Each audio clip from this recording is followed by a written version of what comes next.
जय श्री श्याम दोस्तों, आप सभी का फिर से स्वागत है भोले श्याम कॉमर्स क्लास में।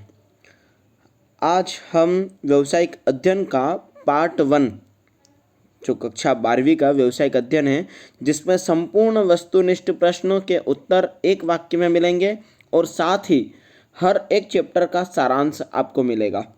Conclusion, all objective type question in one liner. तो ज़्यादा देर ना करते हुए हम जल्दी से शुरुआत करते हैं। प्रबंध का कार्य नीतियों को लागू करना है। प्रबंध प्रशासन द्वारा निर्धारित नीतियों को क्रियान्वित करता है। प्रबंध प्रशासन का नौकर है। प्रबंध लक्ष्य उन्मुखी है।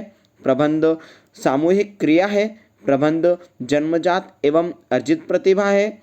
उत्पादन तथा उत्पादन का नियंत्रण उत्पादन नियोजन कहलाता है। सामाजिक उद्देश्य का आशय सामाजिक दायित्व से है। प्रबंध विभिन्न संसाधनों का प्रभावी उपयोग करता है। प्रबंध व्यक्ति निर्माण का उपकरण है। प्रबंध का सिद्धांत सार्वभौमिक है और विज्ञान का आशय व्यवस्थित ज्ञान से है। संचालक मंडल का संबंध सिर्फ प्रबंधन से है। मध्यम स्तरीय प्रबंध निम्न स्तरीय प्रबंध को पथ प्रदर्शन एवं प्रेरणा देता है। पर्यवेक्षक की प्रबंध को निम्न स्तर का प्रबंध कहते हैं। नियोजन प्रबंध का मुख्य कार्य है।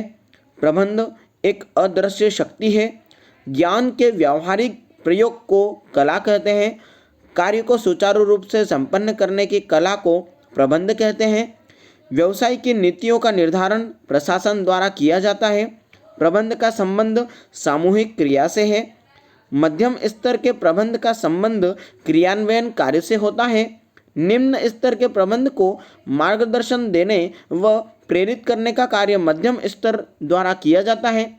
प्रबंध का महत्वपूर्ण एवं मुख्य कार्य नियोजन होता है। श्रमिकों के लिए कच्चे माल, उपकरण आदि की व्याख्या पर्यवेक्षक की स्तर पर प्रबंध द्वारा की जाती है। तथ्यों, विचारों, सुझाव, भावनाओं आदि के परस्पर आदान प्रदान को संप्रेषण कहा जाता है। प्रबंध में भागीदारी का सुझाव श्रमिकों के लिए किया जाता है। बदलती हुई टेक्नोलॉजी का परिणाम प्रबंध के क्षेत्र में जटिलताओं से हुआ है। बेहतर निष्पादन हेतु नए विचार, कल्पना एवं नए दृष्टिकोण को नवाचार कहा जाता है। यदि पिता प्रबंधक है और उसका लड़का भी प्रबंधक बन जाता है तो इसे जन्मजात प्रतिभा कहते हैं। संचालक मंडल का संबंध प्रबंध के शीर्ष स्तर से होता है। प्रबंध व्यक्तियों का विकास है, न कि वस्तुओं का निर्देशन। यह कथन लॉरेंस ए एप्पले के द्वारा दिया गया है। प्रबंध एक समन्वित प्रक्रिया है। संगठन की आवश्यकता प्रबंधन एवं आवश्यक प्रशासन दोनों के लिए होता है। प्रबंधन के सिद्धांत सर्वत्र लागू होते हैं। उपभोक्ता संतुष्टि समस्त व्यावसायिक क्रियाओं अंतिम ध्येय है। परंपरागत प्रबंध यंत्रीकरण के विरुद्ध है। प्रमुख प्रशासकीय अधिकारियों का संबंध शीर्ष प्रबंधन से होता है। निम्न स्तरीय प्रबंध को पर्यवेक्षकी प्रबंध कहा जाता है। नवाचार प्रबंध का सहायक कार्य है। अब आते हैं हम प्रबंध प्रकृति एवं महत्व, इसका पाठ का सारांश। प्रबंध यह जानने की कला है कि क्या करना है, उसे कैसे करना है, उसे करने का सबसे उत्तम व सबसे सस्ता उपाय क्या है। प्रबंध प्रशासन तथा संगठन परस्पर निर्भर हैं। प्रबंध उन नीतियों को लागू करता है जो प्रशासन द्वारा निर्धारित की जाती है। संगठन विभिन्न कार्यों व प्रक्रियाओं के सामंजस्य स्थापित करने तथा कार्यरत व्यक्तियों के बीच मधुर संबंध स्थापित करने की कला है। प्रबंध जन्मजात प्रतिभा के साथ साथ अर्जित प्रतिभा भी है।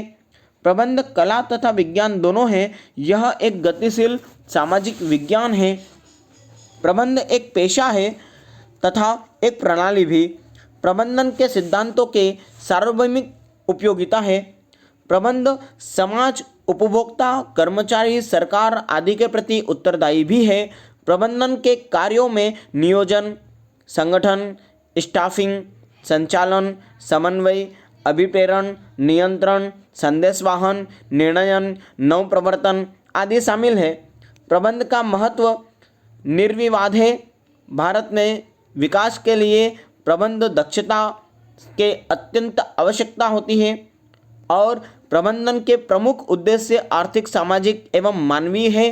और प्रबंध के 3 स्तर होते हैं: शीर्ष, माध्यम एवं पर्यवेक्षक स्तर प्रबंध।